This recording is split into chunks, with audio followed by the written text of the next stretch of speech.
So hello everyone, my name is Aryan Pritta and today we will start rigid body dynamics. Okay.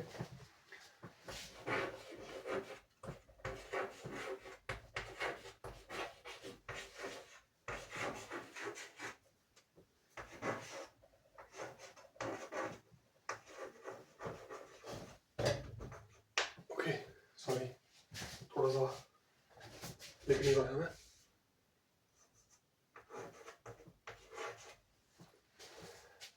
Rigid body होती क्या पहली बात तो what is rigid body?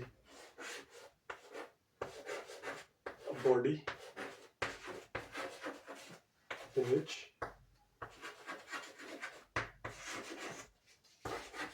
distance between 2 points is constant. 2 points is constant. यानी कि non deformable body, कोई भी solid body, ठीक है, स्पंजी नहीं होनी चाहिए. स्पंजी होगी तो फिर काफ़ी मुश्किल होगा. थोड़ा भी अगर ऊपर नीचे हो गया तो कोई भी अगर मैं इसके इंटीरियर पॉइंट लूँगा तो उसका डिस्टेंस हमेशा सेम होना चाहिए. वो है रिजिड बॉडी, ठीक है ना. तो वैसे ये रोटेशन मैकेनिक्स इसको बोलते हैं. तो वही चीज़ है. पहले हम कुछ वेरिएबल्स, जो मेन वेरिएबल्स होते हैं रोटेशन मैकेनिक्स के, वो कंसिडर कर लेते हैं. सपोज एक पार्टिकल है, ठीक है, x1 पोजीशन से पार्टिकल p है, x1 पोजीशन से x2 पोजीशन पे आता है, ठीक है. और ये ऑब्जर्वर O यहाँ पे फिक्स्ड है पॉइंट O पे, ठीक है. और सपोज ये एक आर्क से कट कर रहा है, एक सर्कुलर पाथ, ये सर्कुलर पाथ में मूव कर रहा है, ठीक है. विद आर्क यानी कि डिस्टेंस, सर्कुलर डिस्टेंस s इसने मूव कर लिया है, और जो डिस्टेंस है बीच में वो r है, यानी सर्कल का रेडियस r है. तो ये आप सबको पता होगा रिलेशन, ये बेसिक रिलेशन है ना. ये बेसिक रिलेशन है, आपने बेसिक मैथ्स में पढ़ा होगा. Theta is equal to s upon r, ठीक है ना. और ये ऐसे ही होता है. ये हम कैसे ड्राइव करते हैं. सपोज दिस इज सर्कल, ठीक है, इसकी कोई भी आर्क सब टेंड है ना, टेंड कर लेता हूँ मैं थीटा एंगल पे. उसका डिस्टेंस ये और ये r है, ठीक है. तो अब जैसे आप देख लेना कि s जो होता है थीटा r होता है, यानी जो सर्कमफ्रेंस है इस एरिया सबटेंड करने का. सर्कल का एरिया क्या होता है? सर्कल का एरिया होता है 2πr, यानी कि जब ये एंगल 2π हो जाता है, यानी कि 180 डिग्री पे pi is equal to 180 degrees pi radians. आई बात समझ? तो वही रिलेशनशिप है और कुछ नहीं है, ठीक है ना. So s is equal to 2πr. So यहाँ पे आप ये समझने की कोशिश कीजिए. बाकी सब तो हमने समझ लिया. इसको फिलहाल जो हमें एक इक्वेशन मिली है, ये इक्वेशन सबसे इंपॉर्टेंट है क्योंकि इसी से आगे सारे एक्सप्रेशंस जो है वो डिराइव होंगे. जो है theta is equal to s upon r, यानी कि s is equal to r theta. Now we have differentiate both sides, ds upon dt, right. d, ठीक है, with respect to theta, not theta, sorry, with respect to time. Differentiating both sides with respect to time. Now what will I get? Here I will get, suppose right now we are calculating it in like the scalar form, but eventually we have to convert it into the vector form. So here we will call it velocity, okay, although it's scalar but still.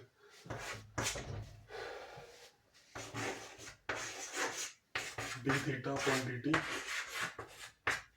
upon dt will be your angular velocity, right? Angular velocity is rate of change of angle with respect to the center like axis, you know. So r omega, always remember this, v is equal to r omega, okay. ये हमेशा याद रखना, जो v है वो r omega रहेगा, ठीक है. अब इसका वेक्टर रोटेशन समझने की कोशिश करते हैं. सपोज ये सेंटर है, ठीक है, ये पार्टिकल है. फोर्स, पार्टिकल अभी यहाँ है, ठीक है, r, यह वेलोसिटी, ये r वेक्टर, पोजीशन वेक्टर, इसका इसकी डायरेक्शन है, इसकी डायरेक्शन है 90 डिग्रीज, ठीक है। तो अगर ये समझने के लिए बता रहा हूँ, वैसे जरूरी नहीं है सही हो। अगर ये डॉट प्रोडक्ट होता है, डॉट प्रोडक्ट क्या होता है, उस ए और बी का डॉट प्रोडक्ट क्या होगा, ए बी कॉस थीटा, तो जीरो हो जाना चाहिए, फिर कैसे आएगा, है नहीं बात, तो जीरो होना चाहिए, ठीक है ना। सो अभी बात समझने की कोशिश करना, v इज इक्वल टू, ठीक है, omega vector into R vector, और आर वेक्टर, सॉरी उल्टा लिखा, इसको स्टैंडर्ड फॉर्म में ऐसे लिखा जाता है, R vector is equal to omega vector, ठीक है ना। जो वेलोसिटी है ना हमेशा वो ऐसे ही लिखी जाएगी, आर और ओमेगा का क्रॉस प्रोडक्ट, ठीक है। ऐसे ओमेगा की डायरेक्शन होगी और ओमेगा की डायरेक्शन क्या होगी, ओमेगा की डायरेक्शन हमेशा, अगर आर की यहाँ है तो ओमेगा की हमेशा ऐसे होगी, आउटसाइड, इस तरफ को, ठीक है, इस तरह से होगी हमेशा ओमेगा की, मतलब ये तीनों जो है एक दूसरे के परपेंडिकुलर होंगे हमेशा, ये बात आपको समझने की कोशिश करनी है। यानी कि जैसे वो होता है ना J इंटू के इंटू आई, कुछ इस तरीके का रिलेशनशिप होगा, ये आप होप आप समझ चुके हैं इसको। हालांकि एक तो थोड़ा बहुत वेक्टर नोटेशन है, इसको ज़्यादा ध्यान में रखने की जरूरत नहीं है, इतना कुछ नहीं होगा, बस आपको कॉन्सेप्ट को विजुअलाइज करते हैं। मैथ्स, क्योंकि वेक्टर तो वैसे मैथ्स का ही पार्ट है, उसको ज़्यादा माइंड करने की जरूरत है नहीं, ठीक है। अब कुछ इक्वेशंस में लिख लेता हूँ, v is equal to R cross omega, ये फर्स्ट इक्वेशन है। फिर आती है मेरे पास एक्सेलरेशन इक्वेशन, वो होगी अल्फा क्या है, एंगुलर एक्सेलरेशन, यानी कि double derivative of angle with respect to time, ठीक है ना। और उसके बाद हमें ये समझना है कि ये जो है ये क्या है, टेंडेंशियल एक्सेलरेशन है। टेंडेंशियल का मतलब क्या होगा, सपोज ऑब्जेक्ट यहाँ है, ठीक है, ये सेंट्रल एक्सिस है, सेंट्रल पॉइंट है जहाँ से रोटेट कर रहा है, मतलब ये एक्सिस ऑफ रोटेशन है यहाँ पे, ठीक है। तो अगर जो ऑब्जेक्ट की एक्सेलरेशन है ना वो टेंजेंशियल इस पॉइंट पे, तो वो 80 है, बट एक रेडियल भी होती है। Radial acceleration is a cause of centripetal force. Centripetal force आपको पता होगा v² होती है, तो जो रेडियल एक्सेलरेशन है v² होती है। यहाँ पे v की वैल्यू डालोगे, v की वैल्यू क्या है, r ओमेगा, ठीक है, r ओमेगा है ना, सो ओमेगा स्क्वायर r, तो a रेडियल होगा ओमेगा स्क्वायर r। प्लीज ध्यान में रखिएगा, आई होप नोट डाउन कर लिया, पॉज करके नोट डाउन कर देना प्लीज, ठीक है। अब हम चलते हैं नेक्स्ट पे।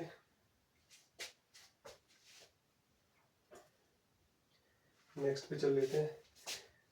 अगर आपको कोई डाउट है तो मुझे बता सकते हैं आप, ठीक है, कमेंट सेक्शन में आप लिखिएगा प्लीज अगर कोई डाउट होगा, ठीक है। तो एक बात हमेशा याद रखना, एक बात हमेशा क्या याद रखना,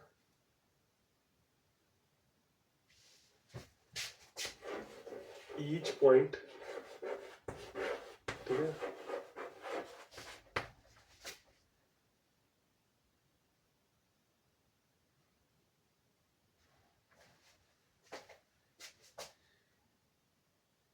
एक minute,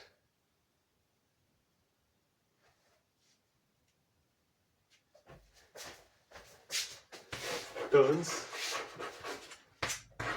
relative to another point in a rigid body, ठीक है, इन अ रिजिड बॉडी की बात करेंगे with the same angular velocity। यानी कि किसी भी बॉडी में ना जब इन दो पॉइंट्स की आप एंगुलर वेलोसिटी देखोगे ना तो वो हमेशा सेम आएगी, यानी W A B will be equal to W B A, ये हमेशा होगा, ठीक है। बट जो रिलेटिव इनकी एंगुलर वेलोसिटी है ना वो लीनियर वेलोसिटी की तरह ऐसे नहीं निकलनी चाहिए, जैसे लीनियर वेलोसिटी हम कैसे निकालते हैं, ये इस केस में नहीं होगा। ये कभी भी आप ऐसा, क्योंकि बहुत न्यूमेरिकल में गलती करते हैं बच्चे, ऐसे मत कर देना। इसकी एंगुलर वेलोसिटी निकालने के लिए हमारे को एल कंसिडर करना पड़ेगा दोनों की, बस डायरेक्शंस डिफरेंट होंगी, ठीक है ना। एक को काउंटर क्लॉकवाइज लेंगे तो एक को एंटी क्लॉकवाइज लेंगे, वो तो होता ही है ना। जैसे यार कभी देख लेना, जैसे अगर दोनों आप रिंगा रिंगा रोजेस कर रहे हो ना, सपोज दो लोग रिंगा रिंगा रोजेस कर रहे हैं यहाँ से, ठीक है, इसके लिए विद रिस्पेक्ट टू ऐसे घूम रहे हैं, ठीक है, बट आप इसके लिए जो घूम रहे हो ना थोड़ा ऑपोजिट घूम रहे होंगे। ये जो एक्सपीरियंस कर पा रहे हैं ना, तो समझ लो आप, यहाँ से एक्सपीरियंस कर रहा है, वो जो एक्सपीरियंस कर रहा है थोड़ा डिफरेंट होता है, तो वो एक इंस्टेंट में ना ऑपोजिट लेते हैं, ठीक है ना। इसकी तो वेलोसिटी इस तरफ आ रही होगी, इसकी वेलोसिटी इस तरफ आएगी, तो वो चीज़ें हैं, तो वो चीज़ मुझे ध्यान रखना। हालांकि इतना बस इसको नोट डाउन कर लो, उतना डेप्थ में हम कॉन्सेप्ट्स में जाएंगे जब हमें न्यूमेरिकल्स करने होंगे। कोई डाउट होगा पूछ लेना, ठीक है। अभी बहुत इंपॉर्टेंट टॉपिक होता है जो कि समझना बहुत बहुत जरूरी है। Combination of rotation and translation.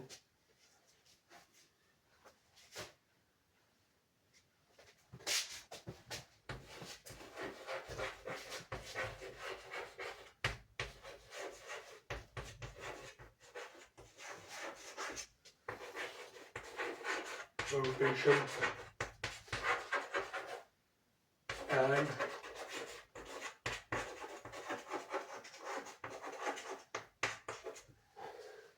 Suppose ये बॉडी है, ठीक है, ये बॉडी है, ये पॉइंट सी के अराउंड रोटेट कर रही है, ठीक है। यहाँ पे पॉइंट हम पी भी कंसिडर कर रहे हैं, ठीक है, तो सी है, ठीक है। पी जो सी है ना, ये एक वेलोसिटी से मूव कर रहा है v वेलोसिटी से मूव कर रहा है, और ये टर्न भी कर रहा है, ये टर्न कर रहा है इस डायरेक्शन में वेलोसिटी ओमेगा। अब हमारे को क्या क्या चीजें फाइंड आउट करनी है इसमें, हमारे को इस चीज को ना हम काफी डिटेल में पढ़ेंगे, इसमें काफी समझने की कोशिश करिए कि हमें क्या निकालना है। रिजल्टेंट जो P है ना, पॉइंट P है, पॉइंट P की क्या वेलोसिटी होगी, रिजल्टेंट वेलोसिटी वो निकालनी पड़ेगी हमारे को। ये बॉडी स्पिन भी कर रही है, और होता ही आप देख सकते हैं, कोई क्रिकेट की बॉल देख लो, है ना, क्रिकेट की बॉल देख लो तो वो घूमती भी है और वो आगे भी ट्रैवल करती है। तो फिर हम किसी पॉइंट की वेलोसिटी कैसे निकालेंगे, उसमें कैसे निकालेंगे भाई, दो वेक्टर है हमारे पास, तो जाहिर सी बात है हम कौन सा वो यूज करेंगे, ट्राइंगल लॉ या पैरेललोग्राम लॉ, ठीक है ना, पैरेललोग्राम लॉ यूज कर लेंगे, वही यहाँ भी यूज कर रहे हैं हम, पैरेललोग्राम लॉ यूज करेंगे भाई, ठीक है। तो मैं यहीं पे आपको एक डायग्राम बनाता हूँ, यहाँ पे बहुत अच्छे से, सपोज ये अल्फा है, इसकी एंगुलर एक्सेलरेशन, ठीक है ना। तो एक बात ध्यान रखो, जो नेट वेलोसिटी होगी ना, उसकी नेट वेलोसिटी होगी, net velocity will be the combination of translation plus rotation, ठीक है, ये समझ आ गया आपको। और यहाँ पे पैरेललोग्राम लॉ करते हैं। देखो एक फोर्स, एक वेक्टर कौन सा हो गया, v नॉट मान लेते हैं इसको, ठीक है, इससे ही जा रहा है। दूसरा कौन सा हो गया,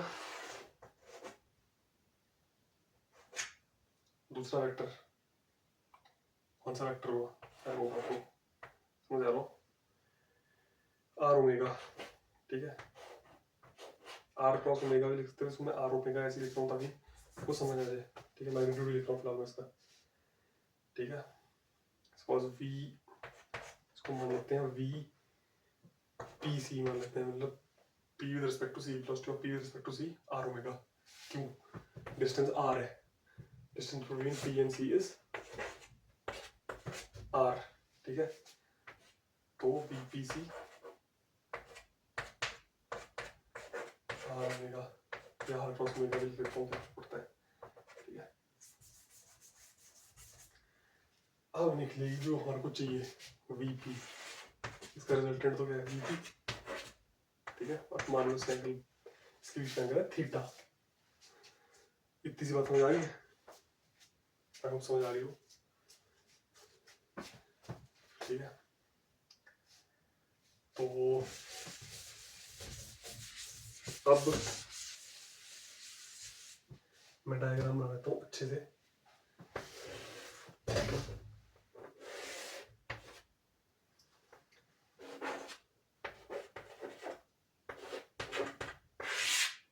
ठीक है, रिजल्टेंट, तो विद रिजल्टेंट की वैल्यू होगी, suppose resultant is VP,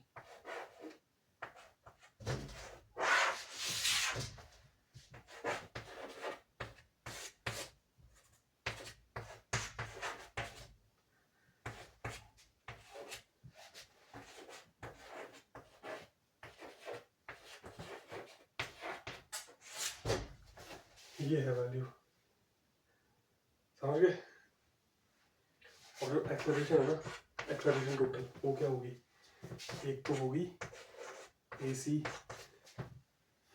AC क्या है यार, यहाँ पे मैं फिर से डायग्राम बना रहा हूँ, पॉइंट सी की एक्सेलरेशन, सपोज सी पॉइंट है, यहाँ पे पॉइंट पी है, ठीक है, रोटेट भी कर रहा है, मूव भी कर रहा है, एक तो होगी सी की एक्सेलरेशन, ठीक है, एक हो गई ए पी सी की एक्सेलरेशन, पी की एक्सेलरेशन रिस्पेक्ट टू सी। अब जो ए पी सी है ना, ए पी सी में दो पार्ट्स हैं, A P C tangential plus A P C radial, समझ लो, फाइनल क्या होगा, ए पी होगा A P C tangential plus A P C radial plus A C, क्यों, क्योंकि ए पी सी जो है ना with respect to P with respect to C, यानी कि जो घूम रहा है हम उसकी एंगुलर वेलोसिटी को कंसीडर कर रहे हैं। अब एंगुलर वेलोसिटी कंसीडर कर रहे हैं तो एंगुलर एक्सेलरेशन कर रहे हैं, एंगुलर एक्सेलरेशन के हमेशा दो पार्ट्स होंगे, रेडियल और टेंजेंशियल। रेडियल पार्ट क्या होता है, जैसे कुछ घूम रहा है ना, सपोज यहाँ पे डायरेक्ट करता है वो होता है टेंजेंशियल, जो जैसे सर्कल है, और जो अंदर को डायरेक्ट कर रहे हैं वो होता है रेडियल। कभी इन दोनों का भी हमारे को निकालना पड़ता है रिजल्टेंट, वो देखेंगे आगे के न्यूमेरिकल में। अभी के लिए समझ लो, कोई भी आपको कमी पेशी टीचिंग में लगे तो प्लीज़ कमेंट्स में बताना, मैं फिर वो जहाँ डाउट होंगे वो दोबारा समझाऊंगा, क्योंकि अभी थ्योरी तो अगर आपको समझ आ रही है तो वेरी गुड है, अगर कहीं डाउट है मैं आपको समझा दूँगा। न्यूमेरिकल तो कोई नहीं करना, ही एक पहले हम रोलिंग का केस लेते हैं, रोलिंग मोशन का, रोलिंग भी इसका ही एक केस है।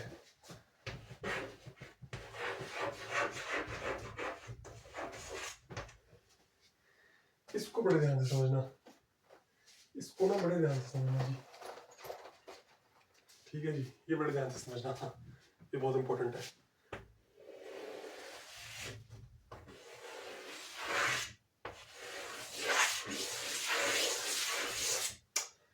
नहीं अच्छे से नहीं बना, डायग्राम इसमें नीट होना बहुत जरूरी है, मेरी हैंडराइटिंग थोड़ी गंदी है इसके लिए मैं माफी मांगता हूँ, ठीक है।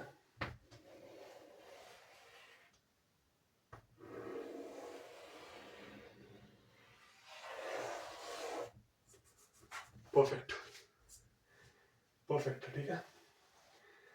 यहाँ पे भी वही होगा, यहाँ पे क्या होगा, जो पॉइंट है ना, सपोज कोई पॉइंट है पॉइंट P होगा ना, सपोज ये सेंटर है, ये वेलोसिटी v0 से मूव कर रहा है, ठीक है, और ये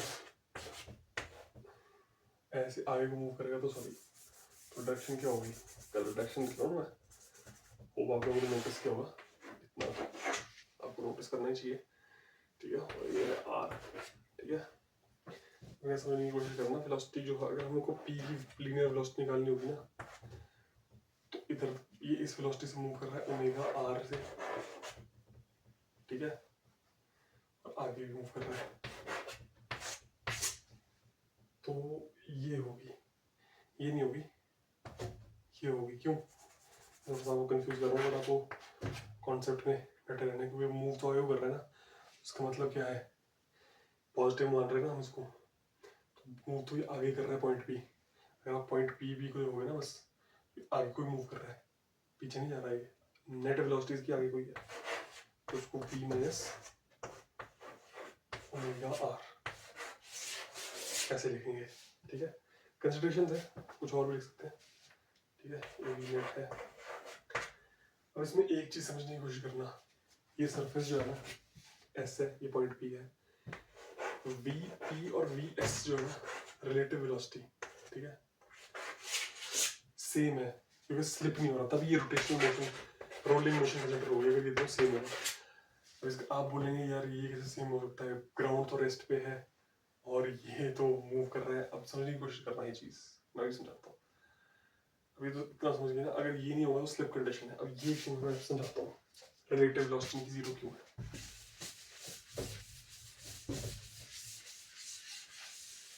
रिलेटिव वेलोसिटी जीरो क्यों है, समझने की कोशिश करो।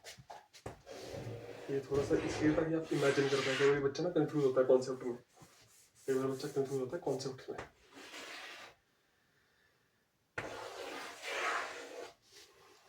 ये पॉइंट है P,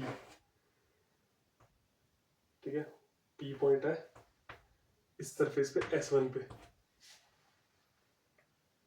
समझिए, ठीक है। अब यहाँ पे जब ये पहुंचेगा ना, और जब ये होगा, ये पॉइंट P जो होगा ना, वो यहाँ चला जाएगा, यानी ये जीरो एंगल है ना, मान लो 0 डिग्री है, ये है 5 डिग्रीज, समझिए ना ये बात। अब जब ये 5 डिग्रीज वाला, ये सपोज ये 1 है, 2 है, जब ये नीचे आ जाएगा ना और ये ऊपर आ जाएगा, डिस्टेंस इतना कवर कर लेगा ये, पाई r मान रहे हैं रेडियस को, ठीक है। तो यहाँ पे ये आ गया ऊपर, और ऐसे आ गया इस पॉइंट पे, इस पॉइंट पे P यहाँ आ गया है। अब एक बात समझने की कोशिश करो, क्या समझने की कोशिश, क्या समझे इस बात से तुम? इस बात से ये समझे ना कि जो इसकी वो थी ना, क्या कहते, इसकी हम जो रिलेटिव डिस्प्लेसमेंट है ना, वो सेम है, ठीक है, ये सेम है। जब ये इतना मूव करा ना सर्कल,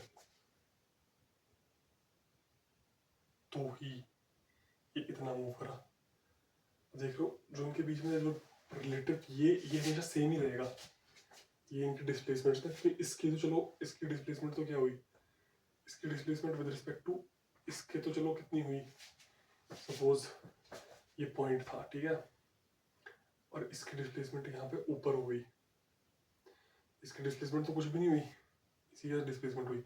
इस फ्रेम में इसकी तो डिस्प्लेसमेंट यहाँ से पाई आ रही हुई विद रिस्पेक्ट टू ग्राउंड, तो ये P2 का डिस्टेंस है ना, पाई आ रही है। और ये जो पॉइंट है ना, पॉइंट ऑफ कॉन्टैक्ट S2, अभी कुछ और बन गया पर ये है वही, समझ लो, पॉइंट ऑफ कॉन्टैक्ट की बात हुई है सरफेस का, तो जो सरफेस का पॉइंट ऑफ कॉन्टैक्ट है ना, वही सरफेस कहलाया जाएगा, हालांकि सरफेस तो चेंज हो रहा है, हम वो कांस्टेंट मान रहे हैं, तो ये जो है ना डिस्टेंस हमेशा इनके बीच में कांस्टेंट रहेगा। समझने की कोशिश कर रहे हो उसको, जैसे इतने डिटेल में मेरे को नहीं लगता, कई बार पढ़ाते भी होंगे, कोई अच्छा टीचर पढ़ाता भी होगा, पर आई होप आप समझ पा रहे हैं। बात हो रही है रिलेटिव वेलोसिटी, ठीक है, वो कांस्टेंट है, तभी रोलिंग मोशन हो रही है। अगर अगर ना ये स्लिप होता ना तो हमेशा ये डिस्टेंस नहीं रहना था यार, फिर वेरिएबल हो जाना था, कम या ज़्यादा भी होता था। अगर स्लिप हो रहा था, स्लिप नहीं हो रहा तभी ये डिस्टेंस है, ठीक है। फिर ये टर्न होता ज़्यादा करता पर आगे ना उड़ता, समझ गए? होप आप समझ गए होंगे।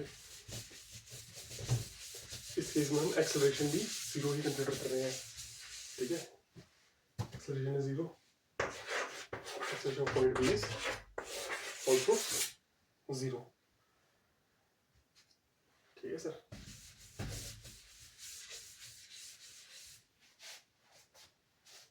Body set to be in rolling motion. अब एक न्यूमेरिकल, काफी मतलब स्टैंडर्ड लेवल का न्यूमेरिकल है। आप इसको जब मैं कराऊंगा न्यूमेरिकल तो आप देखेंगे कुछ, तो आप काफी कुछ सीखेंगे इससे, ठीक है।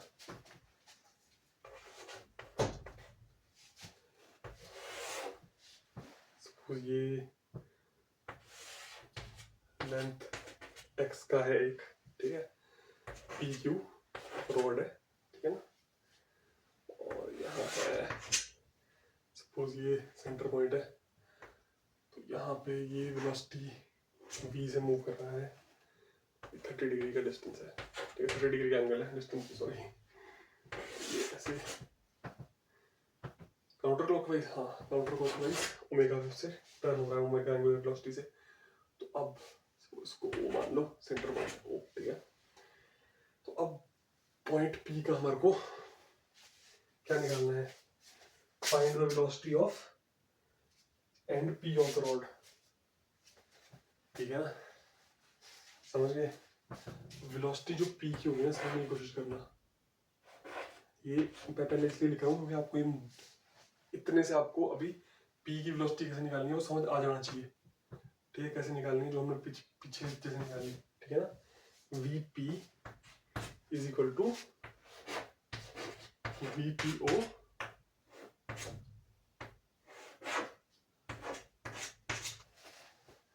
कुछ समझ आया, यानी कि क्या लगा,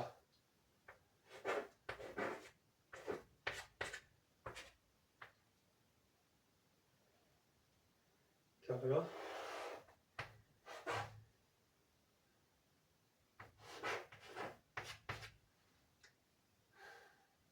ये लगा है, ठीक है। 90 प्लस थीटा, रिजल्टेंट आएगा VP। अभी समझ आया? अगर नहीं आया तो मैं थोड़ा सा और तरीके से समझा देता हूँ आप लोगों को ना, क्योंकि ऐसे भी कभी कभी समझ नहीं आता, ऐसे समझ नहीं आया तो वैसे समझ लो।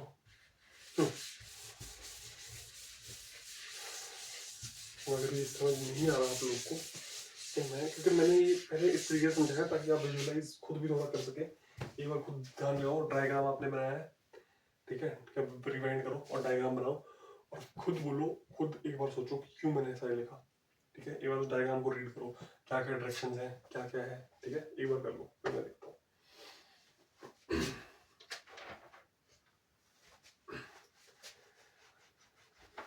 कर ली, अब मैं समझाता हूँ।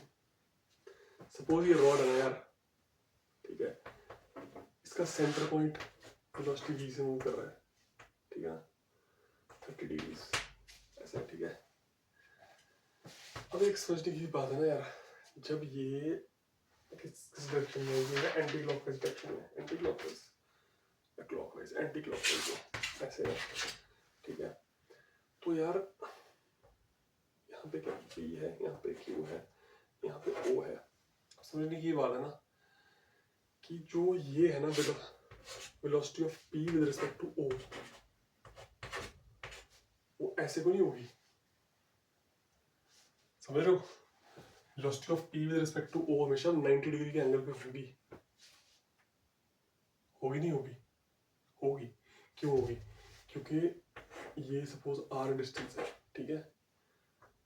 कभी भी ना जैसे अगर यहाँ पे एंगुलर वेलोसिटी से मूव कर रहा है ना ये ओमेगा से ऐसे, तो जो इसकी लीनियर वेलोसिटी आती है ना, उस इंस्टेंट में टेंजेंशियल मानते हैं, ठीक है ना। तो वो हमेशा v equal to R omega होती है, ठीक है ना, और वो 90 डिग्री पे होती है हमेशा ऐसे, समझो। तो उसी तरह से तो यहाँ पे ना, यहाँ पे क्या है, तो कैसे ऐड करेंगे, ये कैसा वेक्टर बन गया, v बन गया ये, और VPO बन गया यूं, इसके बीच में एंगल आ गया 90 प्लस थीटा। थीटा क्या है हमारा, थीटा क्या है, थीटा है 30 डिग्री। 90 प्लस थीटा क्यों आया, 20 में था ना 90, ठीक है।